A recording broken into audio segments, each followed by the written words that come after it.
like it's easier and easier for anyone to learn on their own. In 2 years, a community college could accomplish everything and then some that people coming out with PhDs are accomplishing, right? I mean, it's right there, right? Because it's indisputable that if you can leverage AI, you will be dramatically more productive. It just is that transformational, and it's going to get better by 10x. It's not sitting still. Welcome to Forward with NACCE, Inspiring Entrepreneurial Action, a podcast that shares the stories of everyday entrepreneurs, entrepreneurial leaders, and the communities that support us. We hope that this diverse collection of stories brings you inspiration, inspires you to take action, and ignites entrepreneurship in your community as we make our way forward together. Welcome to this episode of Forward with NACCE podcast. We're excited to have a special guest in our studio today that is coming to us, has done some really impactful work nationally and has been a good friend to NACCE. I'm Rebecca Corbin, your host and the president and CEO of NACCE. So it's my delight to welcome Ted Dintersmith this morning. How are you doing, Ted? I'm doing great and glad to be here. It's great to see you. It's great to see you too. And I'm just thinking back, I was reading through some things this morning as we talked about just some of the work that you've done over the past decade that we're going to dive into. But I would love to begin our conversation this morning and just for you to introduce yourself to our audience and talk about maybe as you were growing up, maybe a few of the influences that impacted you and maybe impacted the way you approached your career and raised your children. Yeah, I'll try to be brief. So because I have a lot of years to cover, like 71 years. There you go. So I grew up in Virginia. My dad was a high school dropout and made a living as a carpenter for us. Dropped out of high school at age 17 and enlisted in the Navy for World War II and was immediately sent to the Pacific Rim in 6 of the most horrific exchanges, discharged with a nervous breakdown. I mean, he was not the easiest dad to grow up with. But I think when we look at hardship among young kids, I think we need to keep in mind what real hardship is. Like being 17 years old on a ship in the Pacific with people being blown to bits all around you. That's real hardship. Yeah. Anyway, I went to public middle and high school, public college in Virginia. Spent way too long in school, got a PhD in math modeling from Stanford, not to brag, but I was involved at the very beginning of fast math processing chips that sort of paved the way for the digital revolution. And then spent most of my career in venture capital, where I backed and supported bold, interesting entrepreneurs. By the way, bold, interesting entrepreneurs that by and large checked out of the academic system. I think that's worth noting. And after that, I just sort of had a wake-up call maybe 12, 13 years ago that things were just upside down when it comes to school and that we were pushing kids to excel at exactly what machines were doing better and better. And we were in the process eroding from kids the very skills and mindsets they were going to need, like an entrepreneurial mindset, like being bold and audacious, like being curious. And I said, if this keeps up, millions of kids will suffer, and it's not even clear to me our democracy will survive. And saying that in 2010, 11, 12, people, I think, were pretty convinced something had gone wrong with me. Like Ted's, retiring from venture capital. He's gone a little bit off the rails. We're not sure what's going on with him. Maybe he'll come back to planet Earth. And I'd say that people who remember those conversations from 10, 11, 12 years ago, remember talking about failed backwards education priorities and the connection to democracy are not skeptical anymore. I mean, I think people now start to realize that these are all part of a fabric. The priorities we place on kids in education, the things we measure, the things we call success, are the skills they leave school with. And if those skills are mismatched to what the modern world needs, millions of people are cut loose and adrift. And when people are cut loose and adrift, as I said in my book, What School Could Be, I said that they're willing to toss hand grenades into the ballot box or worse. And I think that's it. I think that's true. What I'm doing. They don't, sadly, some people have nothing to lose. And So I think when I read your book the first time, which was a couple of years ago, what struck me is you really did the deep work. So you actually were on the road and visited all 50 states, really thinking through, like you said, in the context of thinking about how important democracy is and education. So tell us a little bit about what was that road trip like, and maybe give us a couple of examples of some of the places that you visited that just stick with you. Yeah, absolutely. There's a little bit of a backstory. I'll be brief, but I got going in this by organizing and producing and funding a film called Most Likely to Succeed. Mm-hmm. And I'll make available. Anybody can watch it for free. I'll give you the link and you can share it with your community. But I got lucky and found a brilliant director, and we filmed for 2 years across lots of different schools, but caught a story that was just incredible. The film did. I'm bragging about my director, not me. I mean, the film premiered at Sundance, did 25 major film festivals. I turned down Netflix and we offered it directly to schools for community screenings, a vehicle to bring people together to talk about what should be the purpose of school, what kinds of learning challenges actually help kids develop skills and mindsets that matter. And that took off. I mean, we've now done over 10,000 community screenings in over 30 countries. That's fantastic. So it's had more impact on people's thinking about education. I believe, anyway, I'm biased, but I believe more impact than any other film that's been made. And I started traveling with the film. At first, people thought I knew something, but also what was interesting is when I'd be introduced to people in the world of education, somebody would often say, Ted was in business for years. Now he's very interested in education. And naively at the beginning, I thought they'd be excited to hear that. Hey, reinforcements, somebody else cares about education. And by and large, there was a degree of, I would say, beyond skepticism, almost like go away, get off of my lawn. And I didn't understand that. Now I do understand that, because I think most business people weigh in on education without doing their homework. And that's what led me to take that trip. I said, I really do need to, I'm never going to be an experienced, fantastic educator. There are people out there that are. I can learn from them. I can try to tell their stories just as we did in the film.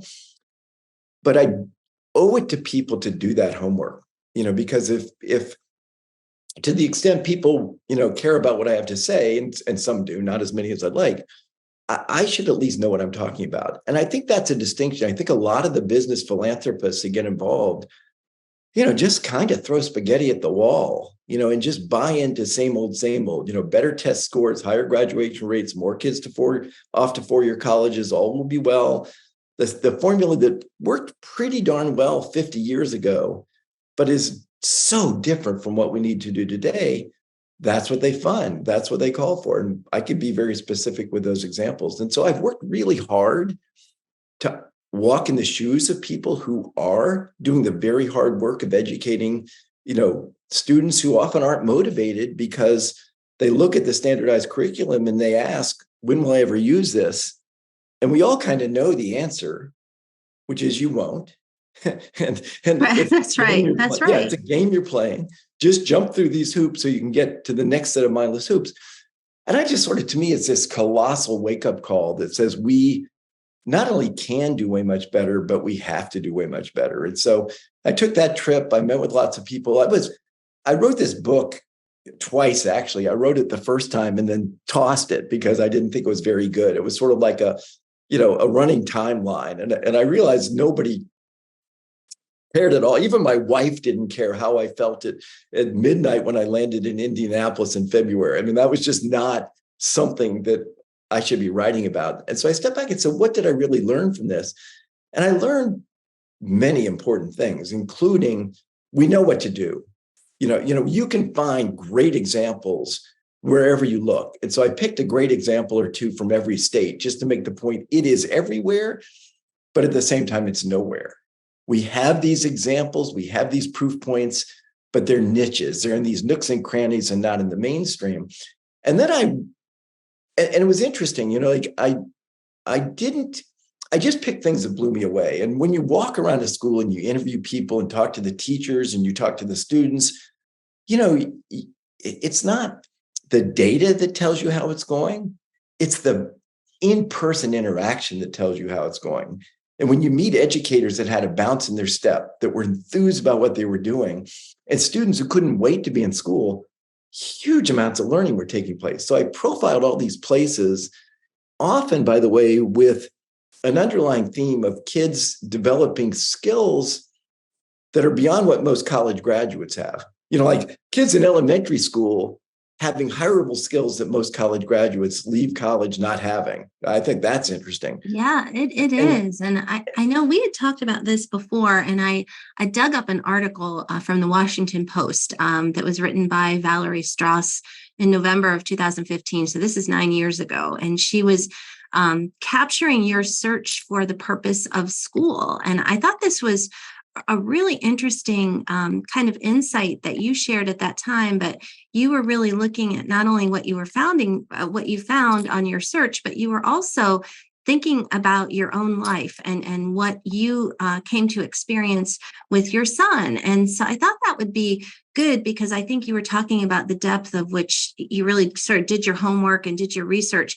But it didn't just stop at other people's kids. It impacted your own family. So would you share with us a little bit about that experience? Yeah, it's, and I think a lot of times passion comes from the personal connection, right? And so, for me, it went back to when my kids were in middle school. They're now 27 and 25. So that's quite a time ago. But, there was a funny story. The schools, the people involved had a high opinion of this school. And I initially had a high opinion of the school. And I got this note saying, we're now doing this brand new program to teach your kids important life skills. Come to this lunchtime seminar and we'll fill you in.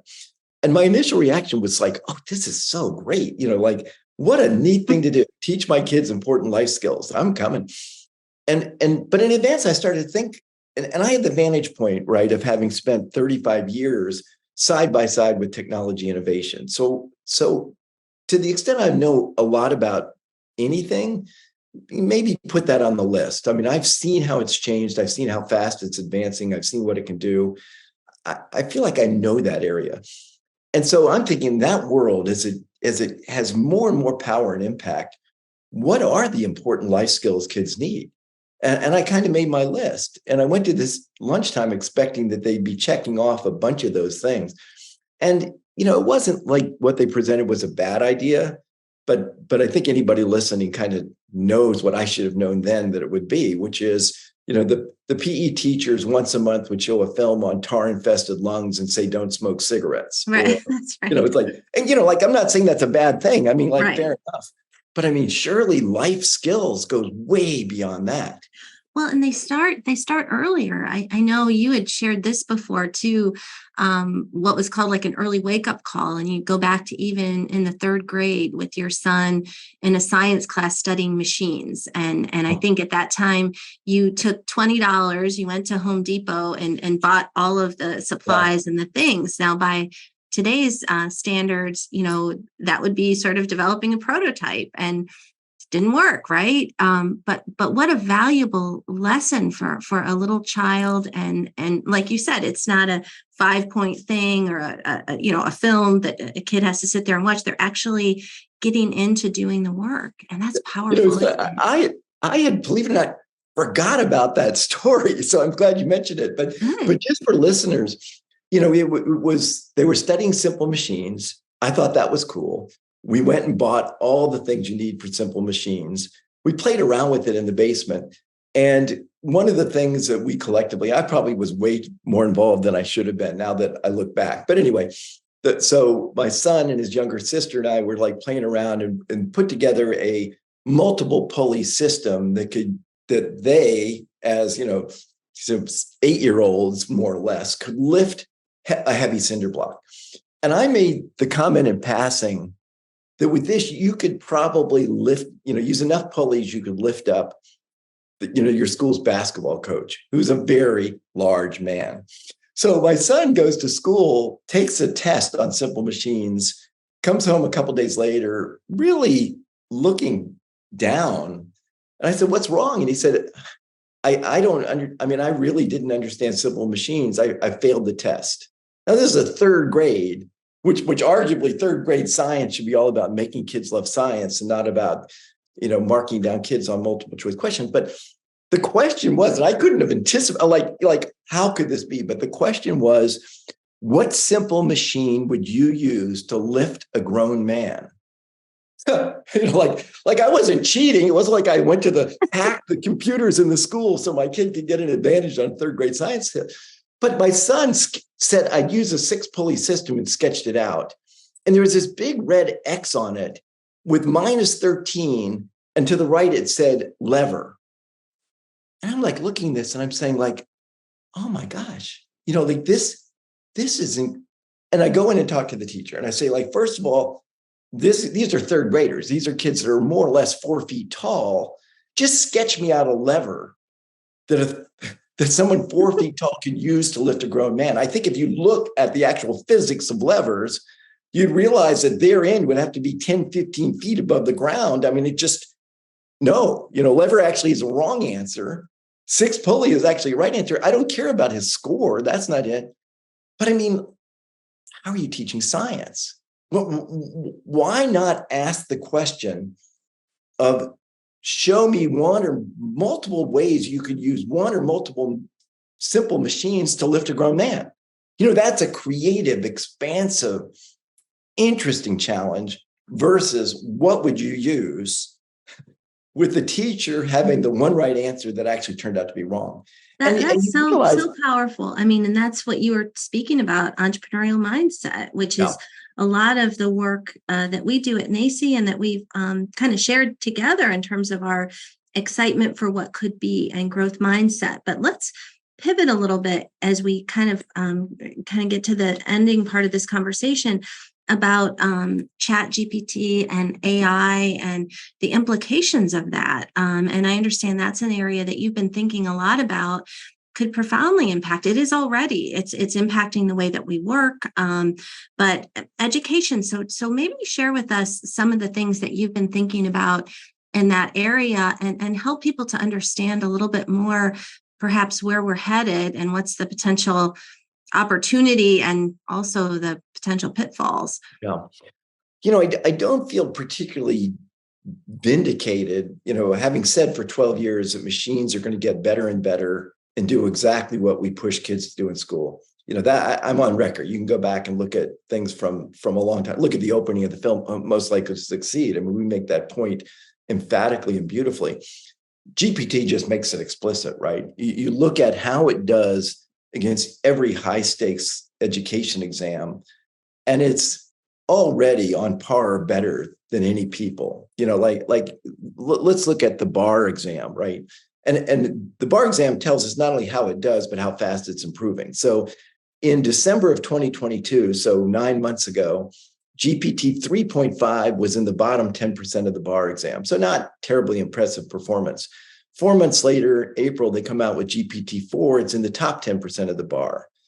Top 10%, taking a high-stakes exam that determines whether you can enter the legal profession, an exam taken by young adults or older adults who have been through high school, college, and law school, who have spent $300K to $500K or maybe even more on multiple degrees, and they're sucking wind compared to GPT. And GPT-5 will be in the top 1%, and GPT-6 will be better than anybody. Just be perfect. It's just going to be perfect. But you look at that whole list of AP courses, of SAT courses, like over and over again. And then people will tell me, and I think this is, I don't know what language is okay, but baloney, we'll just say baloney. People will say, well, yeah, they're the high stakes exams, but we're teaching kids so much more. And that's just not true. When you get out and walk around, if you hold teachers accountable to scores on high stakes exams, you put them in the worst of all dilemmas. You either teach kids what they need to do to excel on the test, or you run the risk that parents will get mad at you or score, like a million different things. And that's the first thing a kid will do that gets a bad score on, a kid comes home and gets a 2 on an AP exam. The first thing they tell their parents is, well, it had material on it we hadn't covered. So what a teacher, they want to make sure they cover every smidgen of material. And that material is exhaustive, and it's memory-based, and it's fact-based, and it has nothing to do with critical thinking or creative inventing, problem solve. Like it's just antithetical. It's exactly what GPT does really well. And so to me, it's like this ultimate wake-up call. What if the essence of education is currently defined, which goes back 125 years, what if the essence is pushing kids to excel at exactly what machine intelligence does better than they do today, and machine intelligence is sprinting ahead? Isn't that important? Well, and what about even deeper leadership skills and qualities like integrity and judgment and things like that? I mean, you know a lot more about AI than I do, but I think, just your example of the bar exam, there are judgments that human beings have to make. And I imagine AI can take things under consideration, but we see in all aspects of life sometimes a crisis of leadership. And if you have resources where you can get the best information and solutions to very complex problems, but in terms of leading others and having empathy and kind of getting back to what you were talking about at the beginning of why democracy is important and why character is important. So it kind of opens up all these really interesting concepts, and something as a person who's been in the educational field for a while, I think,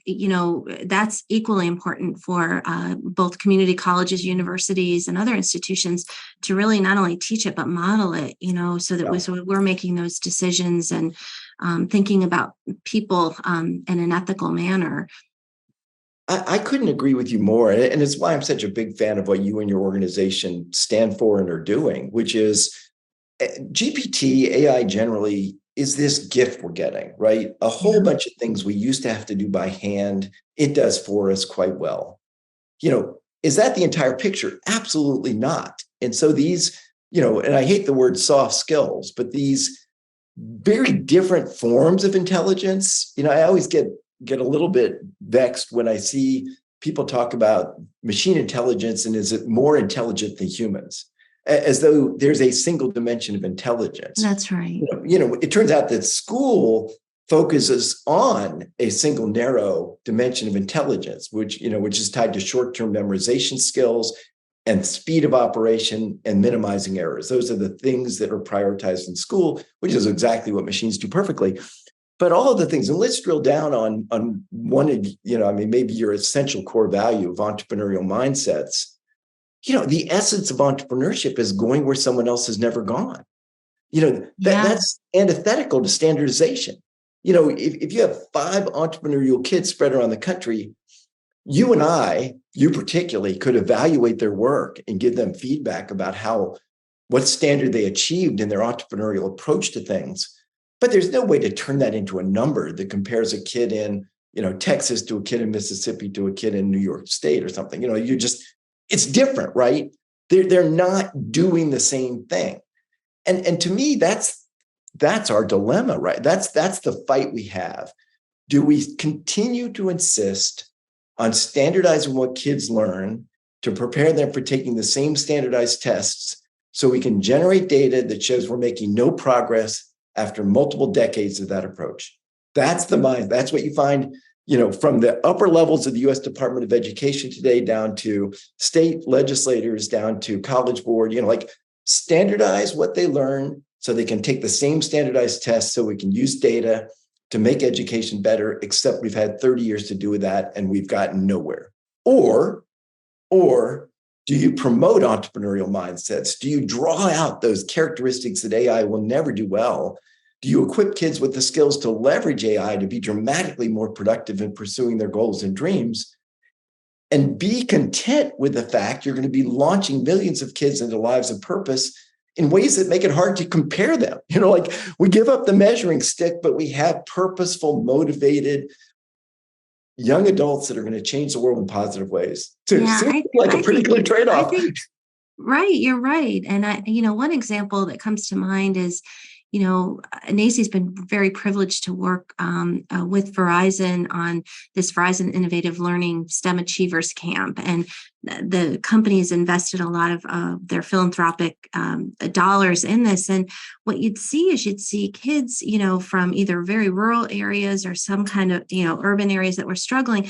They'd learn a little bit how to use a 3D printer. And then all of a sudden, they could experiment with creating an artificial limb for a person that didn't have that. So think of the social implications, instead of they might not have health insurance, they might not have $80,000 to do this. And maybe it's not a perfect solution, but for somebody who's lacking that and just the empowerment of kids. So I think there's also that opportunity with, not only with government, but with corporate partners and philanthropic partners to kind of step in and say, what are we going to do, to invest in this? So I know we're winding short on time. So I want you to have kind of the last comment on this, because I feel like we could talk about this for hours, and we are going to be talking about this more into the future. But when you look into the future, thinking about all of the work that you've done and sort of the things you've been thinking about, what are some of the things that you're hopeful about into the future as we're kind of in this post-pandemic, hopefully,